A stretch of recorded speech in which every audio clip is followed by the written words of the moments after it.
percaya, ku percaya. Oh tambah percayaku biar ku pindah gunung. Ku percaya, ku percaya. Cuma satu saja Tuhan Yesus. Ku percaya, ku percaya. Oh tambah percayaku biar ku pindah gunung. Ku percaya, ku percaya. Cuma satu saja Tuhan Yesus. Yesus untuk segala bangsa. Memang sasaran utamanya adalah Israel, tetapi Yesus datang untuk semua manusia yang ada di seluruh dunia. Salah satu buktinya adalah Yesus menyembuhkan anak perempuan, seorang perempuan Kanaan, Sirofenisia. Lagu yang baru saja dinyanyikan dikutip dari Nyanyian Hidup yang Kekal, bagian kornya saja. Percaya, penting sekali percaya, beriman. Perempuan Sirofenisia ini percaya akan kuasa Yesus dan dia tidak mudah putus asa. Anak adalah masa depan. Tidak berarti yang tidak punya anak tidak punya masa depan. Cukup banyak Alkitab membahas tentang anak. Pembaca yang sudah punya anak dapat merasakan betapa anak itu sangat penting dari materi. Jangan terbalik. Jangan materi lebih penting dari anak, ya. Materi itu penunjang saja, tetapi anak lebih penting. Saat anak sedang sakit, rasanya saya ingin ambil alih menggantikannya. Biarlah saya yang merasakan sakit dan anak itu jangan. Biarlah dia sehat. Kalau bisa diganti, biar anak itu tetap sehat, saya saja yang sakit. Save anak. Nah, bagi yang belum memiliki anak, atau bagi yang masih gadis atau masih bujang, belum tahu akan hal ini. Tapi nanti ketika saudara memiliki anak, saudara akan tahu betapa seorang tua sangat sayang dan mengasihi anaknya.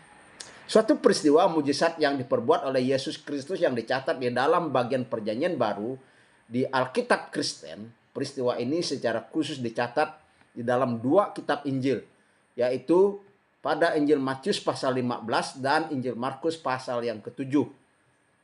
Yesus menyembuhkan anak perempuan seorang perempuan Kanaan. Mari kita baca Markus pasal 7 ayat 24 sampai ayat 30. Perempuan Sirofenisia yang percaya.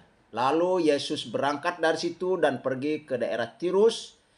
Ia masuk ke sebuah rumah dan tidak mau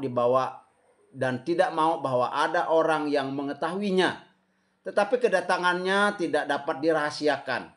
Malah seorang ibu yang anaknya perempuan kerasukan roh jahat segera mendengar tentang dia, lalu datang dan tersungkur di depan kakinya. Perempuan itu seorang Yunani bangsa Sirofenisia. Ia memohon kepada Yesus untuk mengusir setan itu dari anaknya. Lalu Yesus berkata kepadanya, biarlah anak-anak kenyang dahulu, sebab tidak patut mengambil roti yang disediakan bagi anak-anak dan melemparkannya kepada anjing. Tetapi perempuan itu menjawab, benar Tuhan, tetapi anjing yang di bawah meja juga makan remah-remah yang dijatuhkan anak-anak. Maka kata Yesus kepada perempuan itu, karena kata-katamu itu, pergilah sekarang sebab setan itu sudah keluar dari anakmu. Perempuan itu pulang ke rumahnya. Lalu didapatinya anak itu berbaring di tempat tidur, sedang setan itu sudah keluar. Ringkasan cerita atau pokok pikiran, Yesus melayani di luar negeri, yaitu daerah Tirus dan Sidon, yang letaknya di utara wilayah Israel. Yesus melayani orang-orang Yahudi, namun ia juga mengulurkan tangannya kepada bangsa lain, yaitu seorang ibu dari Sirofenisia. Ibu dari Sirofenisia memiliki anak perempuan yang sakit. Dan sakitnya itu karena diganggu setan.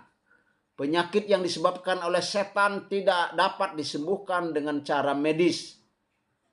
Ya, harus dengan kuasa yang lebih besar dari kuasa setan, dan tepat itu adalah kuasa Yesus. Perempuan ini mendengar kisah Yesus dan sekarang ada kesempatan memohon bantuan karena Yesus hadir. Yesus datang ke daerah mereka. Tapi sayang disayang, Yesus menolak permohonan ibu itu. Karena ibu itu bukan prioritas. Prioritas utamanya adalah pelayanan kepada bangsa Israel, bangsanya sendiri, yaitu orang Yahudi. Analogi yang dipakai oleh Yesus adalah anak dan anjing. Roti yang disediakan untuk anak dan bukan untuk anjing. Atas penolakan Yesus, apakah perempuan itu mundur, menyerah? Wah, ternyata tidak. Ya, atas penolakan Yesus, perempuan itu tidak mundur. Bahkan ia mengakui bahwa dia dapat disamakan dengan anjing. Nah, di sini luar biasa. Dia tidak tersinggung dan dia bilang benar. Tapi anjing pun makan remah-remah. Benar katanya. Benar Tuhan. Anjing pun memakan remah-remah yang jatuh dari meja yang dijatuhkan oleh anak-anak. Atas iman dan keberanian ibu itu. Jadi tidak hanya beriman, dia berani juga. Dia berjuang demi kesembuhan anaknya. Yesus berkata, karena kata-katamu itu, pergilah sekarang, sebab setan itu sudah keluar dari anakmu. Tanpa bimbang, tanpa ragu, perempuan itu pun pulang ke rumahnya. Lalu didapatinya anak itu terbaring di tempat tidur, sedang setan itu sudah keluar. Ingat ya, kembali mujizat yang dibuat oleh Yesus itu ada 4 kelompok. Kelompok pertama, penyembuhan berbagai-bagai penyakit, sakit penyakit. Yang kedua, mengusir setan-setan. Yang ketiga, mengendalikan alam. Yang keempat, Yesus berkuasa atas kematian. Ingat pula, mujizat terjadi karena mendengar, karena percaya kepada cerita atau kepada firman Tuhan sebagai kebenaran. Bertindak, berbuat sesuatu, entahkah meminta, entahkah berusaha. Ibu Sirofenisia ini meminta dan meminta walaupun ditolak. Dia tidak putus asa. Ia minta lagi. Inilah iman yang hidup. Iman yang hidup itu tidak berhenti kalau ada tantangan. Sebab iman tanpa usaha, iman tanpa perbuatan adalah iman yang mati. Dan ibu ini melaksanakan, mengamalkan iman yang hidup. Dan Yesus menghargai serta mengabulkan permohonan usaha dari ibu yang beriman itu, ibu yang berani itu, ibu yang tidak putus asa itu. Walaupun prioritas utamanya adalah pelayanan kepada bangsa Israel, tetapi belas kasih Yesus menembus tembok pembatas. Dia mengasihi bangsa-bangsa lain juga. Dia mengasihi saudara, dia mengasihi saya. Dia mengasihi orang-orang yang membencinya. Mungkin termasuk saudara adalah orang yang membenci Tuhan Yesus. Tapi Yesus mengasihi saudara. Mujizat terbesar adalah keselamatan jiwa. Adalah pertobatan dari dosa. Adalah perubahan kelakuan. Mujizat kesembuhan jasmani tanpa pertobatan dan tanpa keselamatan jiwa hanya berguna di dunia ini. Jangan cari yang sementara, carilah yang kekal. Yaitu mujizat terbesar, keselamatan jiwa saudara. Untuk percaya dan terima Tuhan Yesus, itulah jalannya. 3 pandangan terhadap mujizat mujizat itu tidak ada. Itu hanya cerita dongeng. Yang kedua, mujizat berlangsung itu sudah berhenti. Tuhan tidak lagi membuat mujizat langsung. Tuhan hanya membuat mujizat proses alami. Yang ketiga, mujizat langsung masih terjadi sesuai dengan kehendak Tuhan, sesuai dengan waktu Tuhan, sesuai dengan Tuhan mau pilih siapa dan bagaimana cara dan berapa lama Tuhan mau pakai orang itu. Tetapi juga mujizat proses sedang dan terus dipakai oleh Tuhan. Bahkan ini yang paling banyak, mujizat proses. Saya pada posisi poin yang ketiga. Saya percaya masih mujizat terjadi dan saya tidak ingin membatasi Tuhan bekerja. Saya tidak ingin membatasi kehendak Tuhan. Saudaraku yang saya kasih di dalam Tuhan. Saya meyakini Tuhan juga bekerja melalui mujizat proses. Misalnya melalui perawat, melalui dokter, melalui puskesmas, melalui rumah sakit. Dan jika saudara mau berkecukupan dengan bekerja dan dengan berusaha. Mujizat adalah perbuatan ajaib supranatural, meta, melampaui akal. Akal kita tidak mampu memuatnya, akal kita tidak mampu memahaminya. Karena akal kita tidak sanggup menjelaskannya. Pelajaran dari kisah tersebut, mempercayai Yesus tidak boleh hanya mempercayai kuasanya saja, tapi mempercayai Yesusnya. Yesusnya yang maha kuasa, Yesus yang sanggup menyembuhkan, Yesus yang sanggup menyelamatkan, Yesus yang mengampuni dosa. Ingat perempuan yang sakit pendarahan 12 tahun, ia mendapat kesembuhan komplit, yaitu kesembuhan jasmani dan juga keselamatan jiwanya. Ayo percaya dan terima Tuhan Yesus dalam hatimu sekarang. Kamu pasti diterima, pasti diselamatkannya. Walaupun kini mungkin engkau seorang berdosa. Atau kamu merasakan betapa kamu tidak layak di hadapannya. Tapi Yesus mengasihi saudara. Yesus menyembuhkan anak perempuan Jairus dengan berkata tali takum. Yesus memerintahkan dengan kuasa. Perkataannya, bangunlah anak. Anak itu sudah mati tetapi hidup lagi, sembuh. Saat murid Yesus tidak sanggup melayani anak yang ada setannya atau kerasukan setan.